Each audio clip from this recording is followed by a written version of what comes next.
Siamo sbarcati ad Astana per un errore di prenotazione voli ed è stata questa città la nostra porta di accesso al Kazakistan. Ci siamo subito sentiti straniti non solo per il fuso orario, ma soprattutto per la modernità di questa metropoli che sorge proprio nel bel mezzo della steppa kazaka. Alti palazzi e grattacieli in netto contrasto con il paesaggio spoglio e desolato che li circonda e che noi per ora abbiamo visto solo dal finestrino dell'aereo. Ad Astana tutto quasi è stato costruito da zero a partire dal 1997, quando è diventata la capitale del paese. Progetti enormi in pochi anni hanno visto la luce. Ci sono diverse teorie sul simbolismo e significati che hanno questi edifici e sul fatto che dietro nascondano o meno dei messaggi. Noi oggi continueremo a esplorare questa città, finendo praticamente scortati dalle guardie verso l'uscita. Prima di cominciare l'avventura kazaka, noi siamo Angela e Paolo, viaggiamo dal 2018 e raccontiamo qui la nostra storia. Se ti va, iscriviti al canale, per noi è super importante, quindi grazie se lo farai.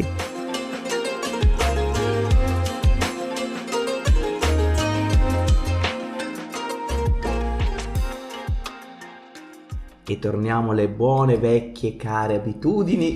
Ci facciamo la banana con l'avena, un po' di acqua calentita qui dentro, ecco, ma non troppa. Oh, la nostra bella sbobbetta. Abbiamo anche le albicocche stamattina.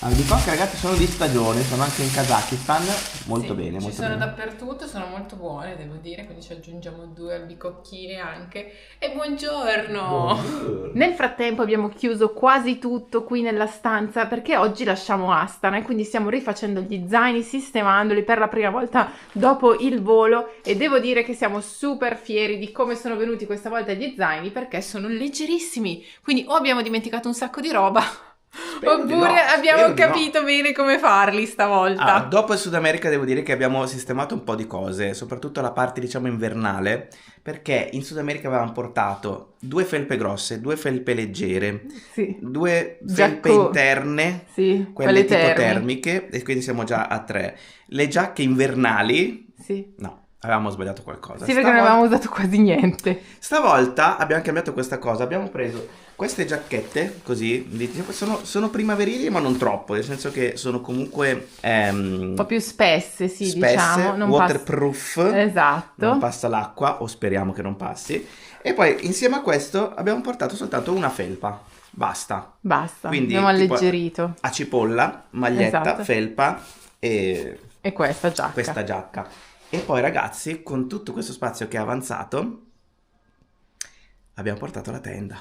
Cioè, Questa è la grande novità. Qui dentro, tra qui e qui, abbiamo la tenda con tutti i suoi paletti, i picchetti, c'è tutto quanto. Metà è qua, la metà di stoffa è qui dentro. Ma ve la ricordate forse? C'è qualcuno che se la ricorda? Il colore è sempre un colore molto che non dà nell'occhio, devo dire, Abbiamo verde. ricomprato la stessa identica tenda che abbiamo usato in Giappone. Sì, ci siamo trovati benissimo perché è leggera, L'abbiamo occupa poco trovata. posto e Sì. però è grandissima dentro perché per 3 persone ma pesa pochissimo. Sì. Quindi l'abbiamo ripresa e appunto l'abbiamo diciamo divisa, qua c'è la parte di stoffa, quindi tutta Ecco. questa parte qua. Tutti i pali Tutti sono i pali sul lato sono di sul questo. lato dello zaino, pali picchetti. E poi cosa rimane? Qui Basta. dentro abbiamo anche i sacchi a I pelo. sacchi a pelo. Qui dentro dove prima avevamo le giacche, quindi c'è proprio tutto. E La tenda è questa, è la Naturike. Sì. Non è stato semplicissimo trovarla perché comunque non ne fanno moltissime, però l'abbiamo trovata comunque, siamo super contenti di questo setting. Vediamo se funzionerà perché dovremo ancora testare tutto.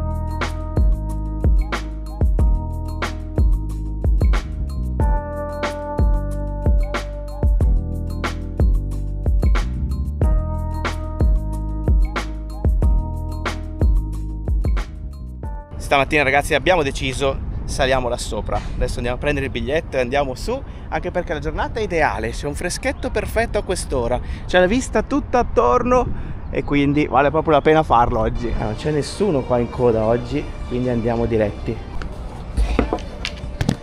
Passati. È tutto marmoso all'interno e qua si prendono i biglietti.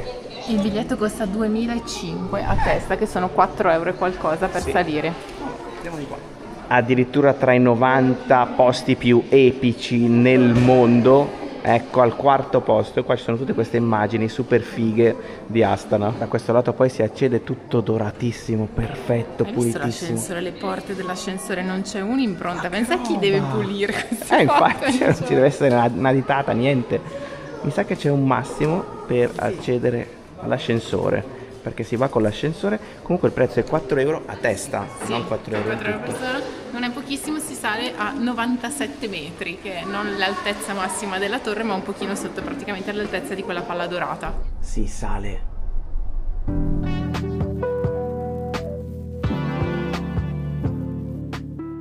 Siamo arrivati a quella che è la terrazza panoramica che fa tutto il giro attorno, c'è anche un caffè qua, un bar dove si può comprare qualcosa, con una vista a 360 gradi su tutta la città. Ma siamo all'interno della palla, ragazzi, non me l'aspettavo. In pratica sono tutti dei vetri che poi all'esterno in realtà sono tutti dorati. Ed ecco qua c'è un gran casino perché c'è chi mette la musica, quella bella Tradizionale, bella pomposa, no? E da qua c'è tutta la vista, in realtà sulla parte della città che non abbiamo ancora visto. Qui davanti c'è un giardino che è spettacolare, con tutti i fiori messi a creare questi disegni geometrici che sono visibili benissimo da qui dall'alto. La torre è visitatissima tutti i giorni dell'anno, sia da turismo straniero ma soprattutto da turismo locale che viene qui appunto a visitare quello che è uno dei simboli del paese. Questa torre è diventata il simbolo dell'indipendenza del Kazakistan e noi siamo arrivati a 97 metri rispetto al livello del mare, quindi questa è l'altezza a cui si arriva. Non è un numero casuale perché nel 1997 Astana è diventata ufficialmente la capitale del paese e quindi si è deciso di costruire questa terrazza panoramica esattamente a questa altezza. Da qui si vede un po' tutta la città e si vede anche il centro commerciale Tende che abbiamo visitato nel video precedente. Eccolo là in fondo, alla fine del mega vialone, esattamente opposto rispetto al palazzo che c'è dall'altra parte, che è poi il palazzo presidenziale, che è proprio dall'altro lato. Altra coda per salire lì sopra, dove c'è un simbolo che si dice porti fortuna. Questo è quello che c'è all'ultimo piano, come vedete si fa tutta la fila per arrivare qui e farsi una foto appoggiando la mano su quella che è l'impronta del primo presidente del Kazakistan indipendente e si dice che mettere la mano lì e esprimere un desiderio porti buona sorte e quindi tutti fanno questa coda per fare proprio questo. Si può esprimere il desiderio. Esatto. Io so già cosa esprimere. Abbiamo già accennato al fatto che il Kazakistan sia uno stato che promuove l'integrazione tra tutte le religioni, la convivenza pacifica e questo ne è proprio il simbolo, cioè questo mondo in legno con tutti questi spicchi che rappresentano le diverse religioni. Ci siamo ragazzi, ecco qua, la mano E il desiderio. Il desiderio, esprimiamolo. È partita la musica super pomposissima proprio mentre eravamo lì, Sarà un buon segno? Chissà.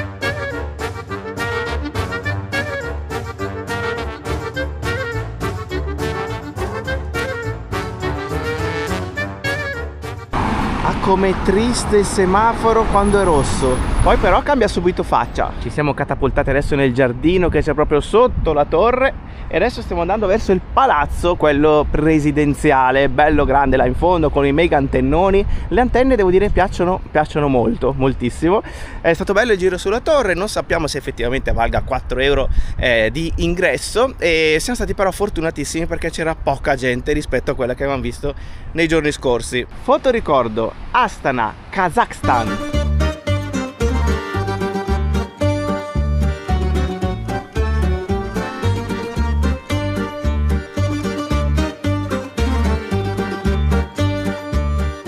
La prima cosa che salta all'occhio qui in centro, ragazzi, è che in Kazakistan c'è un livello di sobrietà altissimo. Guardate com'è sobria qua la parte centrale col palazzo lì dietro, queste torri dorate, diciamo che l'oro e il marmo proprio la fanno da padroni, e proprio sono le cose un po' più sobrie che si possono utilizzare come materiali di costruzione. Sì, diciamo quelli proprio Guarda più qua base, no? Che trovi dappertutto proprio.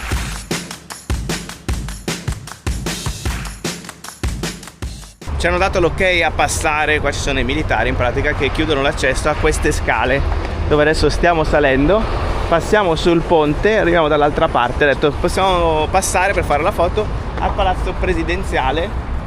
Qua in realtà non c'è nessuno, ci ha fatto passare a noi Ha detto tourist da dove? Italiani? Ok, poi potete passare e fare la foto. Infatti adesso ci stiamo avvicinando tantissimo e poi proseguiamo oltre il palazzo. Siamo sotto le torri d'oro da un lato e dall'altro qua sopra. Passiamo da questo lato, poi tutto il resto è tipo grigio bianco, sberluccicante. Il palazzo è là in fondo. Avevo letto che si può entrare in alcuni momenti, ma il militare all'ingresso ci ha fatto proprio così, chiuso, quindi possiamo solo fare la foto.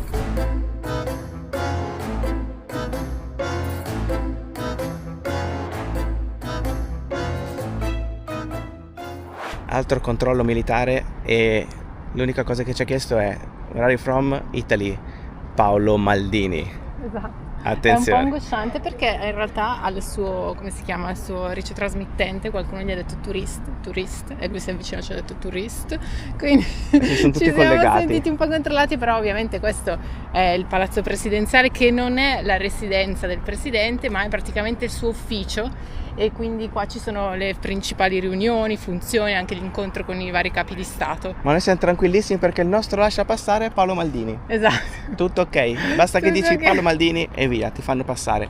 Ma secondo me ci sono dei politici, gente importante. Sì. Il palazzo presidenziale di Astana è considerato il palazzo presidenziale più alto del mondo perché ha una specie di antenna sopra, come abbiamo detto prima, che in realtà finisce con un sole e un'aquila, che sono i simboli del paese, e arriva all'altezza massima di 80 metri, quindi molto alto. L'interno, la caratteristica è che ci sono ben 21 marmi diversi, quindi oro e marmo, ovviamente anche all'interno del palazzo presidenziale.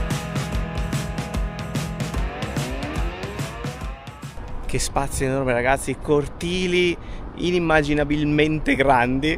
Adesso noi stiamo cercando di uscire da quel lato, ci ha detto che possiamo farlo. Qua bisogna stare attenti, ragazzi, non bisogna sgarrare di una virgola, No, perché a parte che credo che meglio siamo evitare. super controllati, cioè sanno perfettamente dove stiamo andando, cosa stiamo facendo, perché gli abbiamo chiesto per la nostra prossima tappa da vedere, lui lo sapeva già perché gli aveva detto la guardia all'ingresso, quindi sono già tutti collegati, quindi in un certo senso non vedo l'ora di uscire da questa zona, mi mette un pochino ansia. il look da turista comunque, ragazzi, confermiamo, funziona sempre. Quindi cappellino, zainetto, sguardo un po' inebetito, queste cose funzionano quando sei in giro, perché tutti sanno già che sei il turista e quindi vai tranquillo proprio.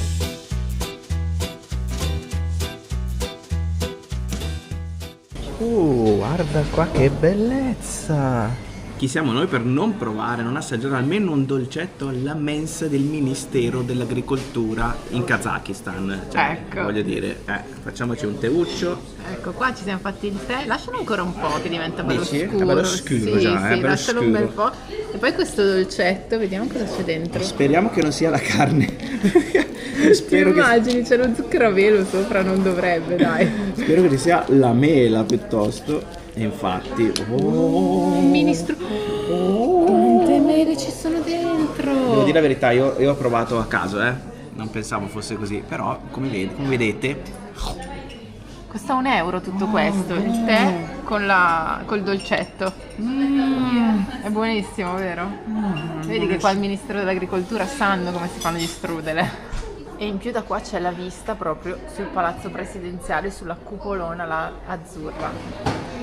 bel posticino anche questo. Dopo la zona del palazzo presidenziale si arriva su questo ponte qua. Si può passare tranquillamente a piedi, anche se in realtà è una mega autostrada a 4 corsie per lato, cioè è veramente grosso sto ponte. E c'è anche la parte pedonale dove siamo noi adesso, dove passeggia un sacco di gente. Siamo sopra il fiume Ishim, che divide proprio la città a metà, quindi in due lati, la riva sinistra e la riva destra, dove ci sono tutti i vari edifici, e la riva dall'altro lato, quindi quella dove non siamo stati finora, è quella più recente anche, infatti si vede dalle costruzioni. Sì, perché la città evidentemente si sta proprio allargando di brutto, c'è un sacco di spazio qua, ragazzi, siamo nella steppa, è tutto piatto, quindi la città potenzialmente può essere infinita, tipo.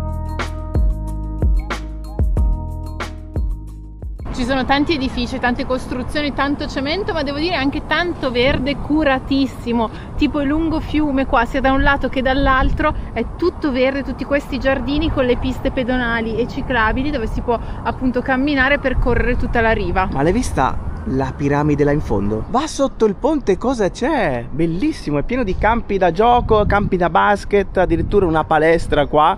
Questo è fantastico anche perché quando piove comunque è riparato. Non so se verrei d'inverno con i meno 10, 20, 30 o 40, però non è male. Comunque, però sì, è una bella idea per comunque mantenere questo spazio qui sotto. Ma qua è una roba serissima, non soltanto calcio e basket, ma addirittura box e MMA, perché questo è un campo ottagonale dove si fa la lotta, credo. Non sono un esperto, però sono quei campi lì, ci si chiude dentro e ci si mena. All'interno del parco svetta questa gigantesca piramide che è alta 77 metri, è il Palazzo della Pace e della Riconciliazione, quindi nome bellissimo, per questo che all'interno ospita un teatro e dove vengono fatti appunto vari spettacoli. E oggi proviamo qualcosa di diverso, ragazzi, entriamo al Kaganat. Il Kaganat. E questa è una vera e propria mensa. Andiamo a vedere un po' com'è. L'abbiamo cercata sull'applicazione Yandex, che sono le mappe che si usano qua, perché qui non funziona Google Maps, non funziona benissimo. Ed eccolo qua, bello colorato all'ingresso. Abbiamo le insalate qui all'inizio, però sono piccoline, e poi queste zuppette, e lì ci sono i piatti, quelli un po' più seri. Bisogna farsi guidare un po' dal sentimento qua e capire che cosa abbiamo davanti, anche perché è un po' incomprensibile. Ragazzi, non ci abbiamo capito assolutamente niente. È stato difficile, però alla fine abbiamo preso qualcosina. Abbiamo potuto provare diverse cose, un po' di tutto. Questi tipo, guarda che carini questi che sono. Sono belli questi? Sì, questi sì. Dei panuozzelli. Dovrebbero essere di pollo, ma chi lo sa? Sembrerebbe di sì. Questi ravioli di cui non abbiamo idea quale sia il ripieno. Non abbiamo idea, ragazzi. Una specie di pasta con le verdure, sembra un po' asiatica. Un po' asiatica, sì, con i pezzi vari, tipo noodle saltati. Sì, esatto. Diciamo che è stato difficile perché neanche la ragazza parlava inglese, quindi è stato tutto cosa c'è dentro, quanto costa, insomma ci abbiamo messo un pochino, abbiamo bloccato tutta la fila e alla fine abbiamo preso queste cose giusto per assaggiare e vediamo cosa ci riserva questo pranzo. Tagliamo. No, ma sono tipo quelli... Sono quelli polacchi. Sì, o anche della Georgia, uguali. Pierogi. Sì. C'è carne dentro, ovviamente. Era dappertutto, non c'era niente senza carne, ragazzi, tranne le insalatine che erano un po' tristi. Com'è? Buono? Come quello della Georgia, vero? Uguali. Buoni. Con le patate anche. Carne e patate all'interno. Diciamo che è una cucina molto invernale questa, giustamente. Tanti mesi all'anno fa freddo, quindi è tutto molto invernale. La pasta fuori molto buona però. Proviamo allora le empanadas, ragazzi, in pratica. Quelle kazake, eccole qua. Questo è l'interno. Assomiglia moltissimo a questo. E mi sa che è tutto pollo allora. Ok, è identico. Abbiamo le empanadas anche qua, ragazzi. Come in Sud America. Molto simile, sì, col sesamino sopra. Adesso ci manca da provare quest'ultimo piatto. Vai, addenta lo spaghettino. Eppure questi sono buoni, eh? Sì, gli spaghetti sono buoni, sembrano quelli fatti a mano, leggermente piccante, c'è il cavolo, il peperone e la cipolla dentro, quindi leggerino come piatto. Posso dire che stiamo superando le aspettative? Sì, devo dire. Abbiamo provato un po' di cose alla fine, ma tutte quante sono buone. Sono buone. Questo qua è bello untoso. Dove c'è unto c'è casa e quindi va benissimo. Sì, poi piccantino. Dobbiamo dire che avevamo fatto una ricerca sul cibo e c'era uscito il piatto tradizionale del Kazakistan. Il Kazi. Il Kazi. Che già il nome tu dici, è un programma, mettiamo magari un'immagine di che cos'è. Però si scrive Q-A-Z-Y. Sì. Da non confondere. Esatto, però devo dire che anche il piatto in sé qualcosa ricorda, è una salsiccia Di cavallo. Di cavallo. Ecco. Quindi, ma io non la proverei. No, questa forse non la proviamo, però mai dire mai, non si sa mai. Ecco lo scontrino, ragazzi, l'abbiamo tradotto con l'applicazione che ci dice che abbiamo mangiato samsa con chicken, e quindi era il pollo, va bene. Poi i manti con carne e patate, e poi questo piatto, cioè gli spaghettoni, The Most Beautiful Woman, cioè la donna più bella si chiamano. Vedi? E non sei tu, Angela. Chissà qual è il vero nome, è una traduzione, le solite traduzioni che avvengono quando usi le applicazioni per tradurre in genere riservano grandi sorprese. Tutto buono ragazzi, decisamente non era una caganat, roba buona, roba molto buona. E comunque il posticino anche all'interno è molto bello, guarda qua, che stile che c'è qua attorno. È bello che trovi un posto così in pieno centro, perché soprattutto per i lavoratori, ma in realtà è aperto 7 giorni su 7, quindi ottima anche questa cosa. E 24 ore su 24, Sì.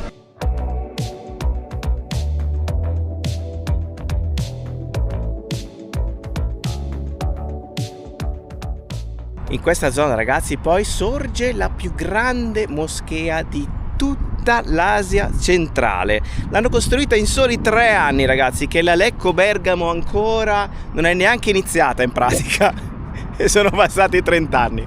E invece qua davanti abbiamo questa enorme moschea che può ospitare 10.000 fedeli, ragazzi, la più grande. È stata inaugurata nel 2012. Qui attorno ci sono tutti questi edifici che sono uno diverso dall'altro. Qui ci sono questi palazzi residenziali, là in fondo si intravede la piramide, eccola lì. Di là abbiamo un obelisco di un'altra piazza e qui appunto la moschea. Per darvi un'idea delle dimensioni, i minareti sono alti 77 metri, la cupola 55. Proviamo a entrare all'interno. Guarda qua che ingressazzo incredibile. Anche qua tutto in marmo. Mazza che lampadari. Ma è talmente grande che ci si perde all'interno. Ma questo è un bar. È la mensa. Ci stiamo perdendo per quanto è grande. Non si capisce dove sia l'accesso. Questa è ancora la sala. Qua ci sono dei bagni. Sì, sono i bagni per lavarsi prima di entrare. Ci sono anche dei negozietti souvenir. Ok, ho trovato l'ingresso. Io da questa parte e Angela dall'altra parte. Si accede alla moschea da questo lato. Alla fine abbiamo trovato l'ingresso. Eccola qui, sempre sui colori dell'azzurro verde acqua. E questa è la parte centrale. È enorme perché c'è una enorme sala da questo lato e poi continua, in realtà ci sono altre scale e un'altra enorme sala da questo lato. Credo che sia una delle più grandi che abbiamo mai visto da quando viaggiamo. Io ogni volta che entriamo in una moschea ragazzi ho quei ricordi dell'Iran e della Turchia. Ci è capitato quasi anche di dormire all'interno di una moschea che devo dire molto comoda con questi tappeti. Ecco, questa sala è incredibile, tutto in marmo, ci sono queste colonne assurde, quel mega lampadario centrale, veramente bella.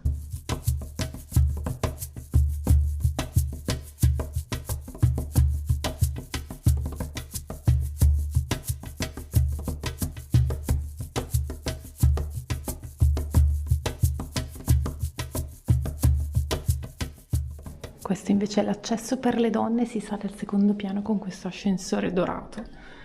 Guardate qua, tutto d'oro anche questa porta. Mi piacciono gli ascensori dorati in questo paese. Sto salendo, sono praticamente da sola, terzo piano, anche qua tutto d'oro. Allora io mi sono portata il foulard che ci hanno regalato i nostri amici Giulia e Ale e me lo sono portata, quindi me lo sistemo un attimo adesso, però credo che ti diano anche proprio tutto il vestito da mettere in casa, dovrebbe bastare questo. Adesso vediamo cosa succede. Sono arrivata al secondo piano, tutti i toni dell'azzurro, anche qui sopra sì, infatti volendo ti danno tutta la casacca da mettere. E da questo lato questa è la sala di preghiera per le donne, soffitto azzurro, tutto azzurro, che meraviglia. Allora andiamo a vedere, perché credo che l'affaccio principale sia proprio da questo lato.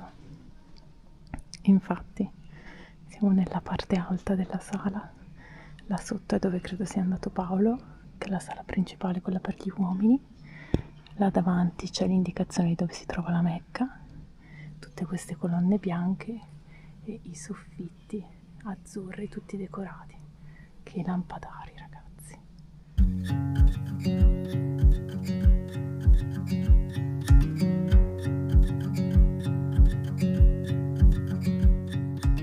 usciti dalla moschea sorge questa enorme piazza. In Kazakistan piacciono queste piazze infinite, tutte pavimentate, grigiose, e poi attorno i monumenti più importanti. Qua ci arriviamo dopo, quindi moschea, piramide, museo nazionale da quell'altra parte e poi tada!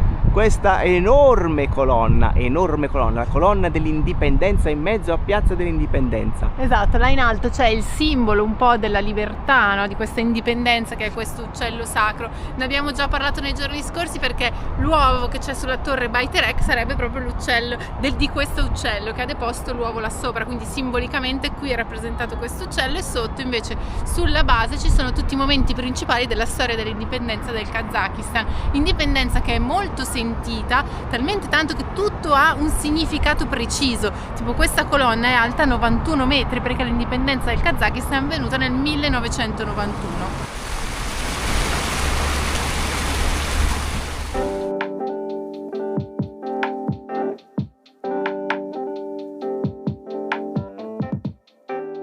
Ci siamo seduti un attimo all'ombra di questa gigantesca vela, non si vede benissimo nel video, ma proiettata c'è la bandiera del Kazakistan con il sole centrale che sventola proprio qui sotto. Abbiamo parlato spesso in questi giorni dell'indipendenza del Kazakistan e di quanto sia molto sentita, molto importante, anche perché prima il Kazakistan faceva parte dell'Unione Sovietica e aveva un ruolo davvero difficile. In tutta questa zona, quindi quella a nord, qui nelle steppe di Astana, c'erano moltissimi gulag, cioè campi di lavoro forzato per i prigionieri politici e le loro famiglie. Abbiamo già accennato al fatto che qui gli inverni sono rigidissimi e quindi le condizioni di vita e di lavoro erano davvero estreme. Moltissime persone hanno perso la vita in questi campi.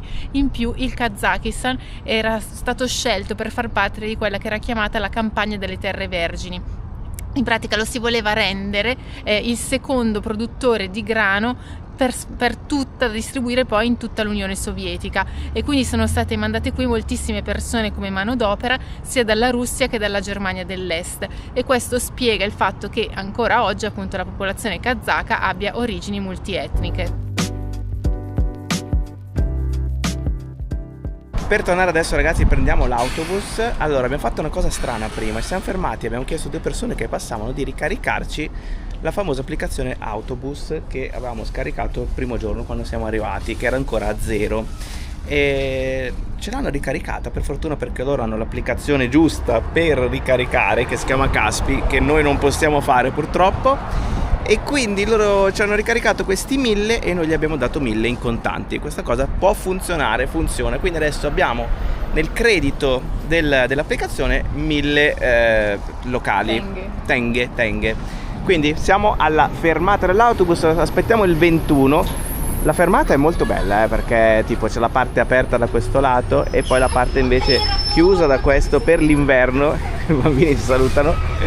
Questa parte è chiusa per l'inverno quando fa veramente freddo, però devo dire che si sta bene qua dentro. Bella fresca, rimane comunque fresca. È pazzesco, ragazzi, noi non ci pensiamo, ma ci vogliono queste fermate quando fuori fa freddissimo. E quindi niente male. Capisco che il discorso delle applicazioni non è semplice, ma ragazzi, purtroppo è così, un po' come in Cina. Ci vuole un'applicazione per prendere il mezzo e l'altra applicazione per ricaricare l'applicazione del mezzo. Cioè, non so se si capisce, è un gran casino, e in effetti queste cose poi pum, ti fanno uscire proprio il fumo dalle orecchie. Sì, sinceramente si fa fatica da questo punto di vista. Eccolo qua, ragazzi, il 21. Ora dovrò pagare con il QR. E infatti quella è l'applicazione, vediamo se riesco a farlo. Allora, ecco, devo passare qua il QR, un attimo, Angela, tieni. Allora, vediamo se funziona. L'applicazione Autobus QR. Non si fa, non so. Casino, ragazzi, ste robe. Oh, forse ce l'abbiamo fatta. Pay con wallet, costa 110. E quindi? È fatta? Fai lo screenshot di questo? Faccio lo screenshot prima che sia troppo tardi.